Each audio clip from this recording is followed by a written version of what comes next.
Hello everyone, কেমন আছো তোমরা সবাই? আশা করি সবাই ভালো আছো। আজকে এসএসসি 2026 পরীক্ষার রেজাল্ট প্রকাশিত হয়েছে এবং অনেকেই আজকে আমাকে কোশ্চেন করতেছো যে বোর্ড চ্যালেঞ্জ করা কি ঠিক হবে কিনা, বা বোর্ড চ্যালেঞ্জ কীভাবে করবো, কারা করা উচিত, কবে শুরু হবে। তো এই টাইপের অনেক কোশ্চেন অনেকে করছো। তো আজকে এই ভিডিওতে, এই একটা ভিডিওতে বোর্ড চ্যালেঞ্জ সম্পর্কে যত নিয়ম বা যত ধরনের তথ্য তোমরা জানতে চাও বা তোমাদের দরকার, সবগুলো আমি এই একটা ভিডিওতে কভার আপ করে দেবো। তো প্রথমেই তোমরা যে কোশ্চেনটা করো সেটা হচ্ছে কি, বোর্ড চ্যালেঞ্জ করা কি ঠিক হবে কিনা।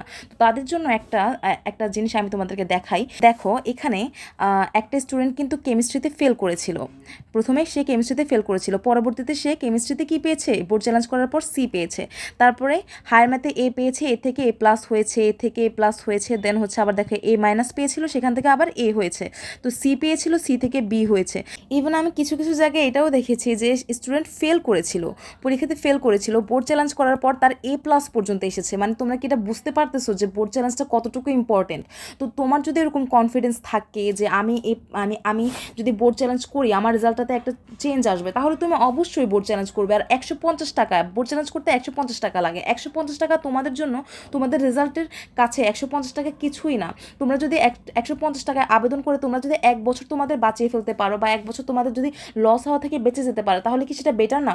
তো আমার মনে হয় যে তোমাদের মধ্যে যাদের মধ্যে কনফিউশন কাজ করতেছে যে না, আমার এই সাবজেক্টে এই রেজাল্টটা আসার কথা না, আমার আরেকটু ভালো রেজাল্ট করার কথা, তাহলে তোমরা অবশ্যই তোমরা বোর্ড চ্যালেঞ্জ করবে। তারপর হচ্ছে এখন আমরা দেখবো হচ্ছে বোর্ড চ্যালেঞ্জ সম্পর্কে তোমাদের বিভিন্ন ধরনের প্রশ্ন থাকে। তো এখানে প্রথম কোশ্চেন তোমরা যেটা করো সেটা হচ্ছে কি, বোর্ড চ্যালেঞ্জের আবেদন কবে থেকে শুরু হবে। আচ্ছা, এখানে কবে থেকে শুরু হবে, বোর্ড চ্যালেঞ্জের আবেদন শুরু হবে তোমাদের 11 তারিখ থেকে 17 তারিখের মধ্যে তোমাদের বোর্ড চ্যালেঞ্জ করতে হবে। 11 আগস্ট মানে এই মাসের 11 তারিখ থেকে 17 তারিখের মধ্যে তোমাদের বোর্ড চ্যালেঞ্জ করতে হবে। তো তারপর হচ্ছে তোমাদের কাদের বোর্ড চ্যালেঞ্জ করা উচিত, তোমরা কারা বোর্ড চ্যালেঞ্জ করবা। দেখো তোমাদের যাদের নাম্বার, যারা ফেল করেছো, যাদের ফেল এসেছে পরীক্ষা, তারা তো অবশ্যই বোর্ড চ্যালেঞ্জ করবে। কারণ ফেল থেকে অনেক সময় কি সি চলে আসে, বা অনেক সময় ডিতে চলে আসে, অনেক সময় এ প্লাস পর্যন্ত চলে আসে বোর্ড চ্যালেঞ্জ করার পর। তো যারা ফেল করেছো আর যাদের মনে হচ্ছে যে না আমি এই পরীক্ষাতে ফেল করবো না, আমি ফেল থেকে একটু বেশি মার্ক পাবো, তারা হচ্ছে কি তোমরা অবশ্যই বোর্ড চ্যালেঞ্জ করবে। আর তাছাড়া যারা হচ্ছে ধরো 39 পেয়েছো, 1 মার্কের জন্য কি 40 থেকে গেল, তো তারা কি তোমার সি পাইলা না, ঠিক আছে। আবার যারা হচ্ছে তোমার কোনো সাবজেক্টে ধরো 49 পেয়েছো, ঠিক আছে, 50, 1 মার্কের জন্য 50 থেকে গেল। তারপর হচ্ছে 59 পেয়েছো, কিন্তু তোমার যদি 60 পেতে তাহলে কি তোমাদের এ মাইনাস চলে আসতো। তারপর অনেকে পেয়েছো হচ্ছে কি, অনেকে 69 পেয়েছো, যদি 70 পেতে তাহলে তোমাদের এ চলে আসতো, এ গ্রেড চলে আসতো। তারপর অনেকে তোমার 79 পেয়েছো, যদি তোমরা 80 পেতে তাহলে তোমাদের কি এ প্লাস চলে আসতো। তো যারা 1 মার্ক করে কম পেয়েছো তারাও কিন্তু তোমরা বোর্ড চ্যালেঞ্জ করবে, তাহলে কি তোমাদের কি এ প্লাস বা হচ্ছে এগুলো চলে আসতে পারে, ঠিক আছে। 1 মার্কের জন্য ওরা কি 1 মার্ক তোমাদেরকে দিয়ে দিবে। ইভেন তোমরা যারা 38 পেয়েছিলা, 38 কিংবা হচ্ছে 48, 58, 68, 78, এই টাইপের মার্ক যারা পেয়েছো তারাও তোমরা বোর্ড চ্যালেঞ্জ করবে। তারপর কথা হচ্ছে কি, কোন বিষয়ে বোর্ড চ্যালেঞ্জের আবেদন করা যাবে। আচ্ছা, বোর্ড চ্যালেঞ্জ তোমরা যে কোনো বিষয়ে তোমরা বোর্ড চ্যালেঞ্জ করতে পারবা, যে বিষয়ে তোমাদের মানে মার্ক কম আসছে, বা তোমাদের মনে হচ্ছে আশানুরূপ মার্ক তোমরা পাওনি, যে কোনো সাবজেক্টে তোমরা বোর্ড চ্যালেঞ্জ করতে পারবা। তাহলে সবচেয়ে বেশি কোশ্চেন যেটা আমার কাছে আসে সেটা হচ্ছে কি, বোর্ড চ্যালেঞ্জে কি নাম্বার কমে কিনা। ধরো তুমি একটা সাবজেক্টে পেয়েছো ধরো 78, এখন তোমার কাছে মনে হচ্ছে যে এই সাবজেক্টে আমি যদি বোর্ড চ্যালেঞ্জ করি আমার 80 পাওয়ার সম্ভাবনা আছে। তো তো তোমাদের মনে হতে পারে যদি বাই এনি চান্স আমি যদি 78 না পেয়ে যদি আমার আবার বোর্ড চ্যালেঞ্জ করার পরে দেখে যে 75 চলে আসছে, তাহলে কি আমার নাম্বার কমাই দিবে? না, এমন কিছুই করবে না। ধরো তুমি 78 পেয়েছো, এখন তুমি বোর্ড চ্যালেঞ্জ করলা, বোর্ড চ্যালেঞ্জ করার পরে দেখলো যে বোর্ড কর্তৃপক্ষরা দেখলো যে তুমি পেয়েছো কত, 75, তাহলে তোমাকে মানে 80ও দেওয়া হবে না, আবার তোমার নাম্বারকে কমানো হবে না। তোমার নাম্বার যত ছিল 78 ছিল, তোমার নাম্বার 78ই রাখা হবে। কথা বুঝছো? তো বোর্ড চ্যালেঞ্জ করার পরেও যদি তোমার যদি নাম্বার কমে যায় বাই এনি চান্স, তাহলেও তোমার নাম্বার কমাবে না, তোমার নাম্বার যেটা ছিল সেটাই থাকবে। আর যদি বোর্ড চ্যালেঞ্জ করো তোমার নাম্বার যদি বাড়ে, তখন তো বাড়াই দিবে অবশ্যই, তখন সেটা নাম্বার বাড়াই দিবে।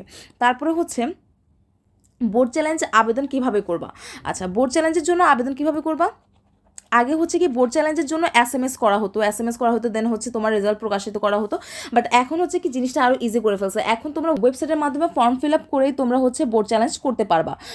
ওয়েবসাইটের নাম হচ্ছে, আচ্ছা দেখো, তোমরা হচ্ছে এই যে এই পোর্টালটাতে, এই যে এই ওয়েবসাইটটাতে তোমরা যদি ক্লিক করো তাহলে হচ্ছে কি তোমরা আবেদনের একটা ফর্ম পেয়ে যাবা। দেন তোমরা হচ্ছে তোমাদের রোল রেজিস্ট্রেশন নাম্বার দিয়ে তোমরা আবেদন করলেই দেন হচ্ছে তোমাদের টাকা পে করা লাগবে বিকাশ বা নগদে, তারপর তোমরা কি আবেদনটা করতে পারবে। সেটা হচ্ছে কি ওয়েবসাইটের নাম হচ্ছে rescrutiny edu board result government BD. এটা এখনও যদিও এটা যদি তোমরা এখন সার্চও দাও, এখন তোমরা এটা ওপেন করা হয় নাই এই পোর্টালটা, যেহেতু কালকে থেকে আবেদন শুরু হবে, তো কালকে সকাল থেকে এটা চালু করা হবে, যেহেতু কালকে 11 তারিখ থেকে এটা আবেদন করা শুরু হবে। তো কালকে এই ওয়েবসাইট বা এই পোর্টালটা কি কালকে থেকে চালু হবে। দেন হচ্ছে কি তোমরা আবেদন করতে পারবা, বাট এর আগে তোমরা করতে পারবা না। আজকে রাতে যতই তোমরা গোতাগুতি করো, কিন্তু তোমরা এই ওয়েবসাইটটা ওপেন হবে না আজকে রাত্রে। আর তোমাদের জন্য আমার একটা উপদেশ থাকবে যে তোমরা এগুলো নিয়ে এত বেশি তাড়াহুড়া করার দরকার নাই। তোমরা ইজিলি আস্তে ধীরে করতে পারবা। 17 তারিখ পর্যন্ত তুমি যদি লাস্ট স্টুডেন্টও হও যে আবেদন করতেছে, তোমার আবেদন নেবে ওনারা, সমস্যা নেই। তুমি এগুলো নিয়ে কোনো প্যারা খাওয়ার দরকার নাই, আস্তে ধীরে করবা। আর আমাদের ভিডিও আসবে আরও যে তোমরা আবেদনটা কীভাবে করবে, সেটা আমি কালকে সকালে তোমাদেরকে জানিয়ে দিব। তোমরা শিখে নিবা জিনিসটা যে কীভাবে বোর্ড চ্যালেঞ্জ করতে হবে, সেটা আমি তোমাদের পুরোটা শিখাই দিব। তোমরা ভুলভাল কোনোভাবে ট্রাই করিও না বোর্ড চ্যালেঞ্জ করার, আমি সেটা দেখাই দিব তোমাদেরকে। আর হচ্ছে কি এখানে এত তাড়াহুড়া করার কিছু নাই, বা এখানে এত চিন্তা করার কিছুই নাই। বোর্ড চ্যালেঞ্জ নর্মাল নিয়মেই হবে। তো আজকের জন্য এতটুকুই। আশা করি তোমাদের কাছে ভিডিওটা ভালো লেগেছে। সবশেষে এটাই বলবো, যদি এই ভিডিও দেখে তোমরা উপকৃত হয়ে থাকো বা তোমাদের যদি মনে হয় তোমরা কিছু শিখতে পেরেছো, তাহলে আমার চ্যানেল লার্নফিনিটিতে অবশ্যই লাইক এবং কমেন্ট করে পাশে থাকবে এবং সাবস্ক্রাইব করতে ভুলবে না। ধন্যবাদ সবাইকে।